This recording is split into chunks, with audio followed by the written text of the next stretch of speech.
guys, Merry Christmas ulit. Nandito ako sa labas, naglalakad-lakad ako. Kasi nakakatamad sa loob ng bahay. Tsaka alam nyo ba, pag nasa loob ka ng bahay, mas lalo ka nagkakasakit. Kasi ang lakas ng aircon eh. Siguro kaya ako nagkakasakit o kaya malimit magkasakit yung tao dito. Gawa rin ng aircon. Siguro isa yun sa dahilan yung aircon. Sobrang lakas kasi ng aircon. Kaya kung may panahon ka, o kaya pilitin mo na yung sarili mo. Kahit papaano, sa isang araw, kailangan maglakad-lakad ka sa labas. Kaya naglalakad-lakad ako sa labas eh. Kasi mas lalo akong magkakasakit. Kaya yun, dito, naglalakad-lakad ako. Nung Pasko, kahapon, Pasko, ano lang ako, mag-isa. Itinulog ko lang kasi duty naman ako panggabi. Papunta sana ako ngayon sa Dubai.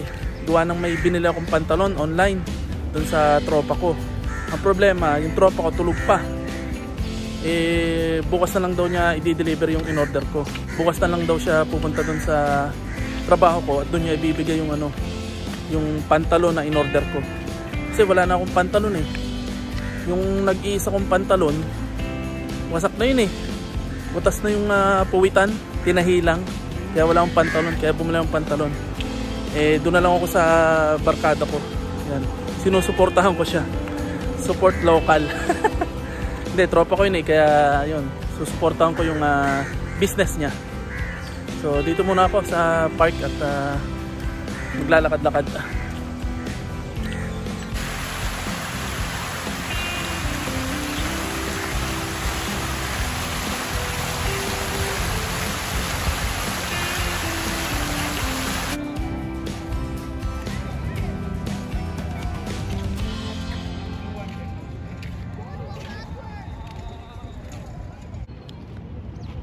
Jellyfish yata, ang daming jellyfish.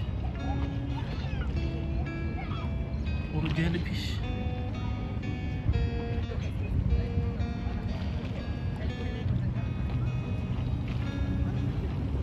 Buong tubig, puro jellyfish.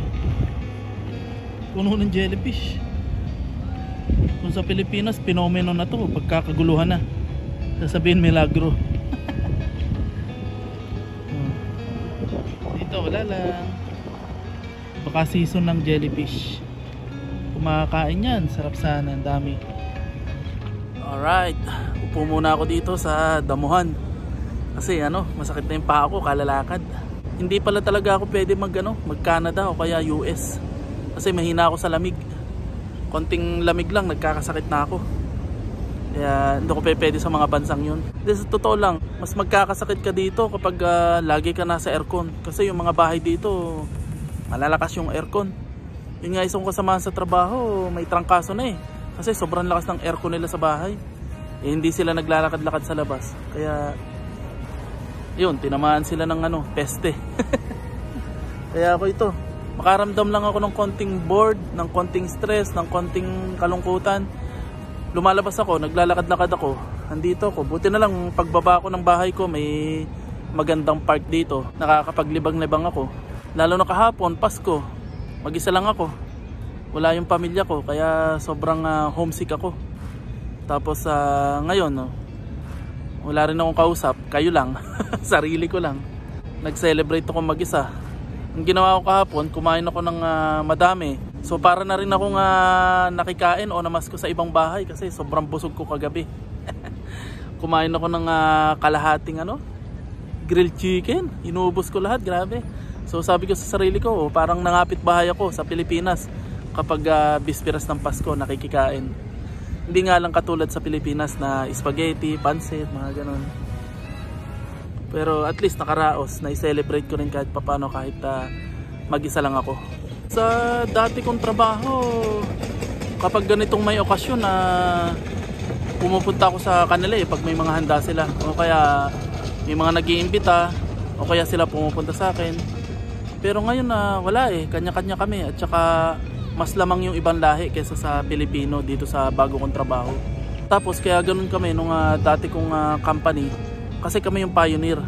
Kami yung magkakasama mula simula na nag-umpisa dun sa company. Kaya kumbaga kami yung magkakasama mula umpisa hanggang umalis kami dun sa company. Hindi katulad ngayon, dinatnan ko na yung company. Yung mga dinatnan ko dong staff, matatagal na sa company. Kaya siguro ganun.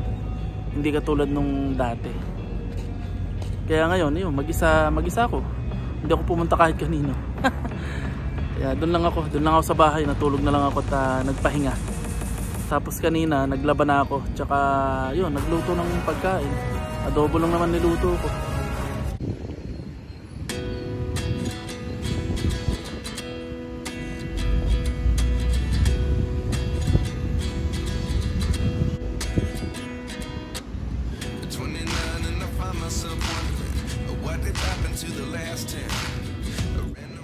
Yun, nakatambay lang ako dito. Tapos may nakatabi akong Arabic from Jordan, yung bansang Jordan. Tapos siguro hindi na niya maiinom yung tubig niya o busog pa siya. Binigyan niya ako ng tubig ito. Kaya ako ngayon na may nainom na tubig. O diba, ang babait ng tao dito. Nakatambay lang ako, nagkatubig pa. Mababait yung mga tao dito. So maya maya pauwi na rin ako.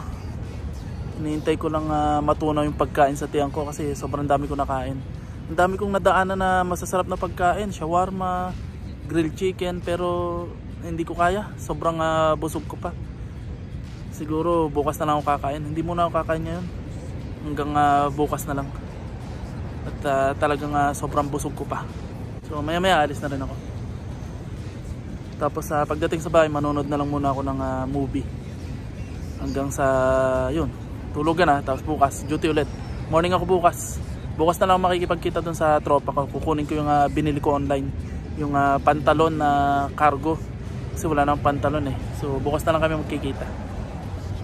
Alright, sawa na akong tumambay. Makauwi na. So paano? Uwi na muna ako. Makapanood ng Bold ng movie. Gago. Panood ng Netflix movie. Natunaw na rin yung pagkain ko sa tiyan, yung kinain ko kanina. So paano guys, hanggang dito na lang. See you na lang sa susunod kong pagtambay o paggagala o pagkain. At ito lang yung buhay-buhay ko dito sa ibang bansa, sa UAE, sa Dubai. Sikat ang Dubai dito. Pero hindi bansa ang Dubai. Isa yon sa Emirates dito sa bansang UAE. So paano? Lakad na ako pa uwi. Bye bye. See you na lang next time. Actually papunta na ako sa Dubai kanina eh. Kaya sayang yung 10 dirham sa bus card ko. Kasi nakapag-tap na ako sa bus. Eh nung tumawag yung kaibigan ko, nakasakay na ako sa bus. Kaya kailangan kong bumaba ulit. I've seen a lot of change, been through a lot of pain. Some things are not the same as they were a year ago, but all will be okay. I move on each and every day. The past is where it stays, way back a year ago.